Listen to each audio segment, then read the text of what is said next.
The Christmas Mystery, the 13th of December.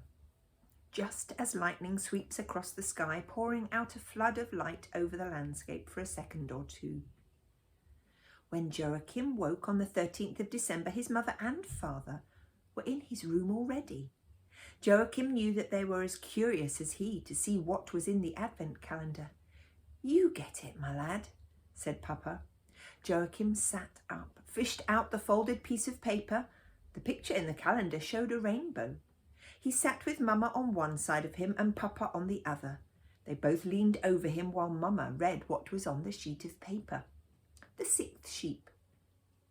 A little procession was running down the steep mountains in the Alps from the St. Bernard Pass.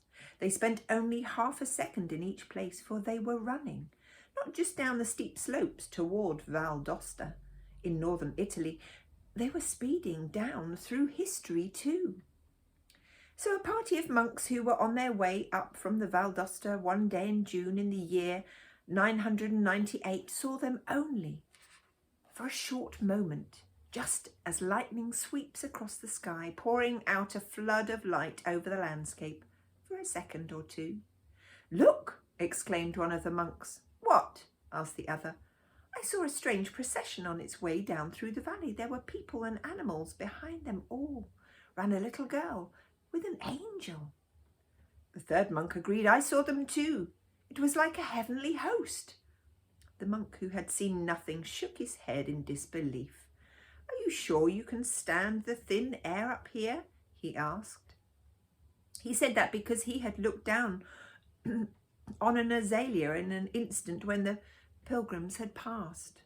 4 years earlier, a party of merchants from Milan had seen the same as the two monks. They had been a few kilometres further down the valley.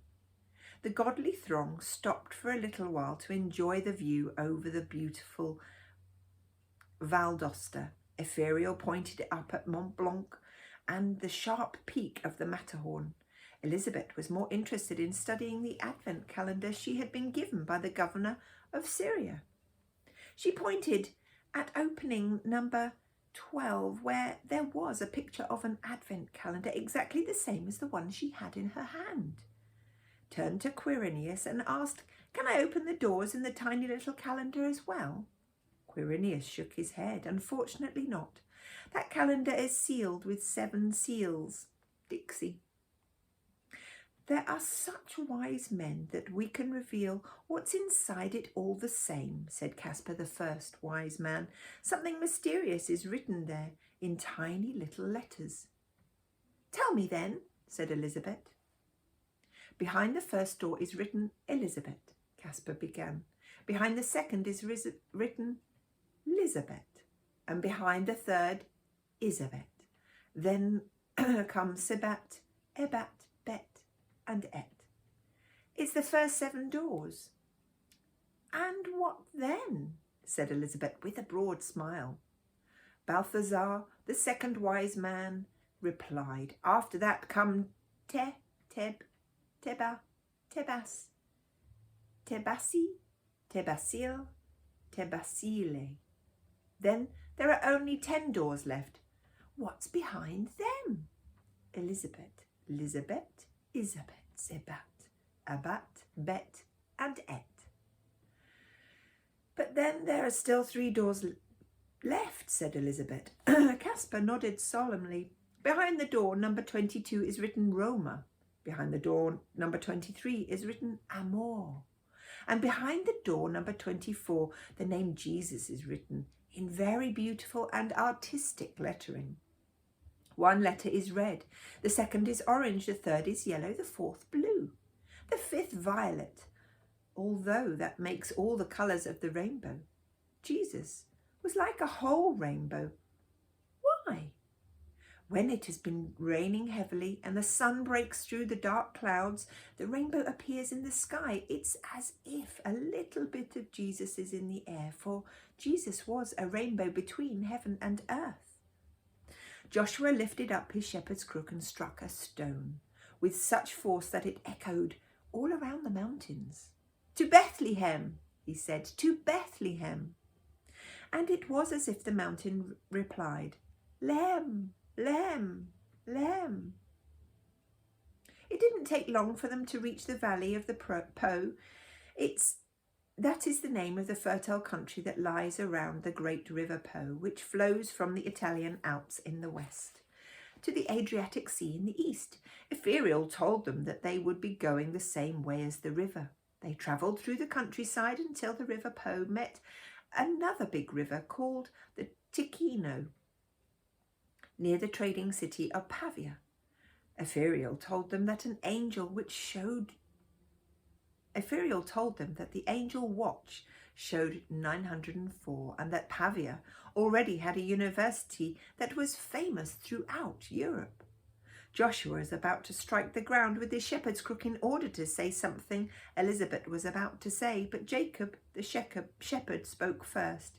He pointed down at the large raft that was lying by the riverbank and said, "We'll borrow that." So the whole of the long procession of pilgrims jumped on board the raft. As they were about to push off from the bank, a man came running toward them with a sheep in his arms. "Accept my sincere offering," he said. So 6 sheep had to be crammed together on the narrow raft. When they were out on the river, Quirinius said that Elizabeth could open the number 13 door in the Advent calendar. Behind it was a picture of a man carrying a sheep. When Mama had finished reading, the family sat on the bed for a long time without saying anything. "Lehem, Lehem, Lehem," said Mama at last, almost as if she were singing it. "Sebat, Tibas," said Joachim. He surprised himself. There it was again. John had, in fact, mumbled half Elizabeth's name, and he'd never thought of it before. Then he said the same half of her name backwards. But why had he done that? Papa had something to say too. "If only I could find this flower seller, maybe we'd find the answer of how the Advent calendar was made, or why, as far as that goes. I'm curious to find out what makes a grown man sit clipping and gluing and playing with letters in this way. I'm sure it's in order to spread some of the glory of heaven," observed Joachim. "I believe the magic Advent calendar is a small part of the glory of heaven that has strayed down to earth. Up there it's so full of wonderful things that they can easily be scattered." Mama and Papa couldn't help laughing. It was only after they had read through all the folded sheets of paper that they understood why Joachim had said so many strange things recently. "I'm thinking about the 3 monks," said Mama. Papa and Joachim looked at her. Then she said, "We're sitting here almost like 3 monks. We have something on our hands and we don't quite know whether we can believe it." Joachim could no longer manage to keep his meeting with John secret. It was as if this last little secret was exploding in his head, so it was good to be let out. "John was at the gate the other day when I came home from school," he said. "He got our address from the man in the bookshop." "And you didn't tell us?" said Papa. "I didn't think it was important." Excuse me. "He only wanted to know who I was." Yes, but did he tell you anything?" said Papa impatiently. "He must have said something about the magic Advent calendar. He said it wasn't Christmas yet. Then he said he'd tell me more about Elizabeth another time." Papa nodded. "I'll drop by the market again today. I intend to meet this John, even if I have to lasso him." But when he got home, he could only throw up his arms. "Gone," he said, "as if the earth had swallowed him up." All that afternoon, Joachim repeated 2 names inside himself. Elizabeth. Te Basile. Elizabeth.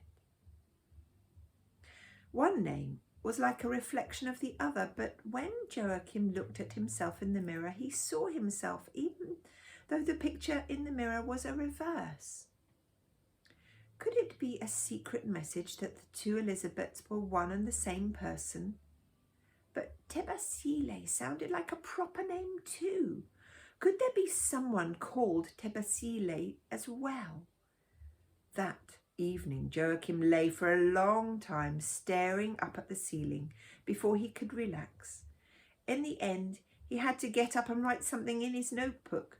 It was something that had seen inside his head. He wrote,